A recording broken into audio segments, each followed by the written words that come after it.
Bezrat Hashem, la semaine prochaine, c'est Rosh Chodesh. Okay? Et Rosh Chodesh, qui est la première mitzvah de la Torah. Quand on était encore en Égypte, okay? Plus esclaves, mais on n'était pas libérés encore. La première chose qu'Hachem a dit à Moshe et à Aaron est Achodesh Hazeh Lachem Rosh Chodashim.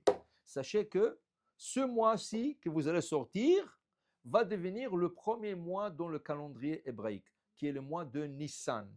Okay? Et après ça, il y avait deux autres mois, Nissan, Iyar, Sivan, Tammuz, Av, Elul, Tishrei. On a 12 mois. Okay? Alors, le Rosh Chodesh, c'est la première mitzvah. C'est quoi Rosh Chodesh exactement? C'est le renouvellement de la lune. Rosh Chodesh, le début du mois. Alors, qu'est-ce qui se passe? La lune, elle a un cycle de 29 jours, 12 heures et 42 minutes.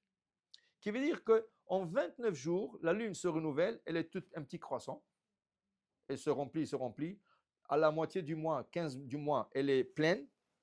Au 16, elle commence à se rapetissir, elle est encore à l'air pleine, mais elle commence jusqu'à qu'elle se rapetisse. Maintenant, jour 29, 12 heures 43 minutes, elle disparaît pour une nuit.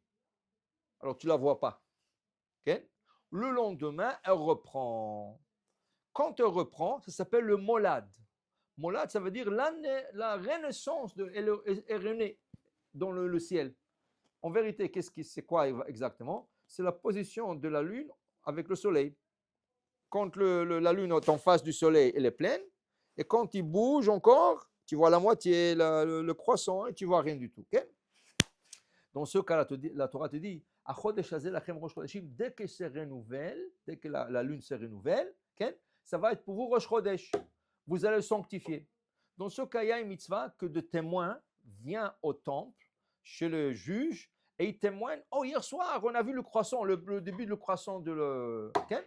Et selon la position nord, sud, est, ouest, et selon le croissant qui donne vers l'est ou le sud, et selon la forme du croissant, il y a beaucoup de facteurs. Le tribunal de rabbinique va décider, oh, ce soir c'est Rosh Chodesh, demain c'est Rosh Chodesh. Rosh Chodesh c'est un jour, Rosh Chodesh c'est 2 jours.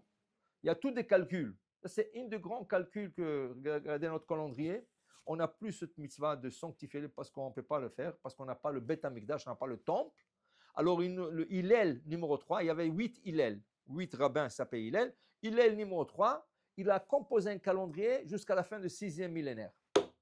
Si Mashiach ne vient pas, jusqu'au fin de 6000 ans, dans le calendrier hébraïque, tu as exactement quand c'est Rosh Chodesh. C'est 1 jour, c'est 2 jours, quand c'est Pessah, quand c'est Purim, tout ça, ça a été fixé avec Hillel le 3.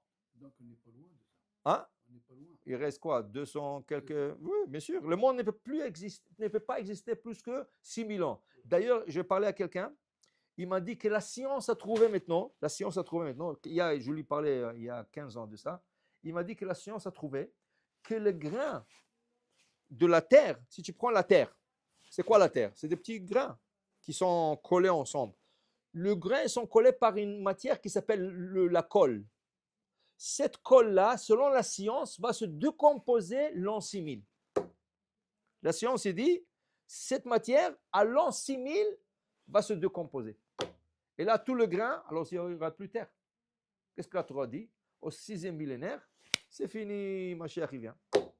Alors la théorie du Ramban, que Dieu va faire des ailes à tout le monde, et le monde il va retourner de l'eau, comme il y avait auparavant. Tout le monde aura des ailes, tu vas flotter comme ça, jusqu'à que Dieu renouvelle et purifie la terre et recommence la terre de nouveau. Alors la science, elle ne sait pas tout ça, mais la science te dit que 6000 ans, c'est la fin. Ça peut être demain. Ça veut dire d'ici à 6000, Mashiach peut venir chaque jour.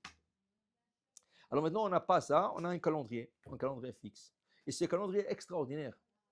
Ils ont fixé des choses, des calculs extraordinaires. Par exemple, Rosh Hashanah ne peut jamais tomber ni un dimanche, ni un mercredi, ni un vendredi. Lo adu Rosh. Rosh Hashanah, jamais ni dimanche, ni mercredi, ni vendredi. Pesach ne peut jamais tomber ni un lundi, ni un mercredi, ni un vendredi. Jamais. Hein? Alors, il y a des calculs. Tout le jeûne Aucun jeûne public ne tombera un vendredi, sauf un jeûne, le 10 Tevet. Le 10 Tevet, c'est le seul jeûne qui peut tomber un vendredi. Yudzaïn Betamuz, Kippour ne tomberont jamais un vendredi.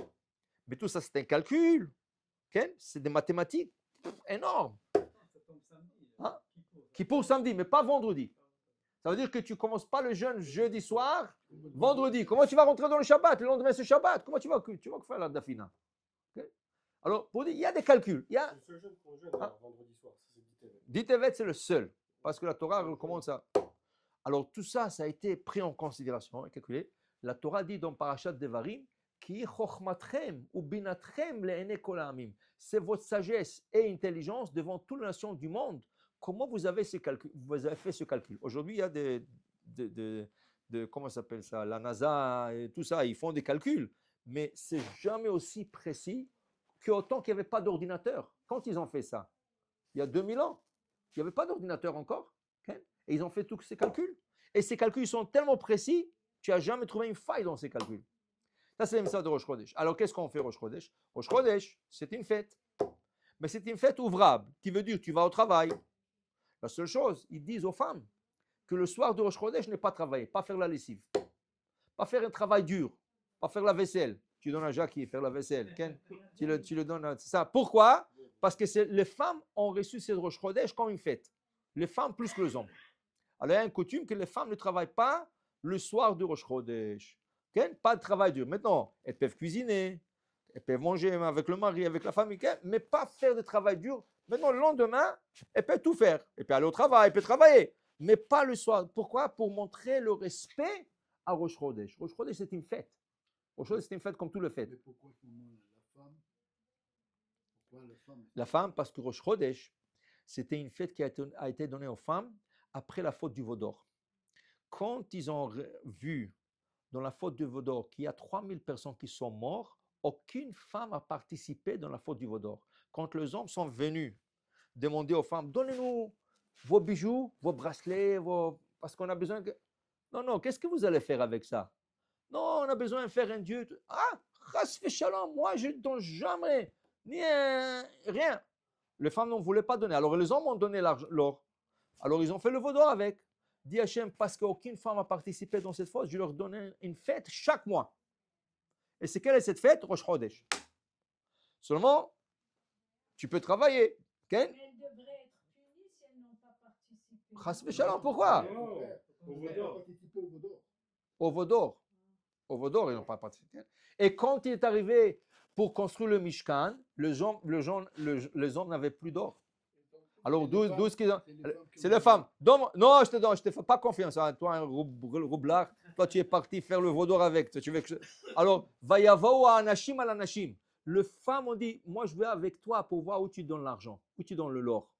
Alors, quand ils ont vu qu'ils donnent à Moshe Rabbeinu pour faire le Mishkan, ah, ok. Alors, qui c'est qui a construit le Mishkan? Les femmes par leurs bijoux. Tu comprends? Alors, c'est une fête de femmes. Chaque mois. Par Pessah. J'ai jamais compris une chose. Les religieux ne portent pas de bijoux. Il a fait. J'ai jamais vu. Qui t'a dit ça? Non, moi avec des bijoux. Non, les religieux, ils portent des bijoux. Dans les Rolex. Oui, On est à la hauteur de ces femmes qui ont fait. Chas v'shalom, c'est vos aïeuls. Alors, on essaie. Alors, au Maroc, qu'est-ce qu'ils faisaient? Qu'est-ce qu'ils faisaient au Rosh Chodesh? Vous savez? Qu'est-ce qu'ils faisaient? Couscous. Vous vous rappelez pas? Oui. Pour marquer Rosh Chodesh, toutes les femmes faisaient le couscous. Pourquoi? Couscous, c'était un plat riche. Abondant, l'abondance, le hiba. Alors, il faisait le couscous à Rosh Chodesh pour marquer le Rosh Chodesh. Rosh Chodesh, il y a le Hallel. Tu chantes le Hallel.